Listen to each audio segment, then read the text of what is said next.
જય જવાન જય કિસાન ટીપીઓ કચેરી દ્વારા ટીપીઓ દ્વારા જે ભ્રષ્ટાચાર થતો હોય એના અનુસંધાને આપણા માનનીય મુખ્યમંત્રી સાહેબશ્રીને અરજી કરેલી હતી, આપણા વડાપ્રધાન સાહેબશ્રીને અરજી કરી હતી. એના અનુસંધાને અમને ગાંધીનગર પણ બોલાયેલા હતા. એના અનુસંધાને તપાસ પણ ચાલુ કરેલી છે. હવે તપાસનો રેલો ટીપીઓ સુધી આવ્યો અને આ ઘટક સંઘ નામના એક ટ્રસ્ટે એમના બચાવવા માટેનો એક ષડયંત્ર રચ્યું અને એવું કહે છે કે આ પૈસા અમે ઉઘરાવા છે. એટલે અમે ઘટક સંઘના અધિકારીઓને કહેવા માગીએ છીએ, એમના કર્મચારીઓને કહેવા માગીએ છીએ કે આ શિક્ષણનું ધામ છે. શિક્ષણના ધામની અંદર જો ભ્રષ્ટાચાર થતો હશે અને તમે એને એક પ્રોત્સાહન આપવાનું કામ કરો છો, આ કામ બંધ કરો.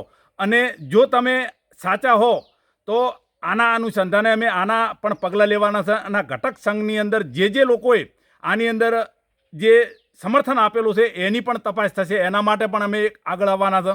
એટલે અમે ખેડૂત આગેવાન તરીકે એક પ્રજાના હિત અને અધિકાર માટે લડવાના છે. અમુક લોકો એવું કહે છે કે આ માણસ ફક્ત ખેડૂતોનું જ કામ કરે.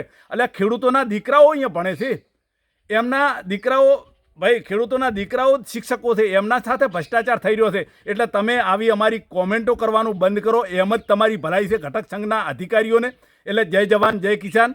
આવતા સમયની અંદર આ ઘટક સંઘનો પણ એક તપાસ થશે. એના માટે પણ અમે આગળ એક રજૂઆતો કરવાના છે. જય જવાન જય કિસાન.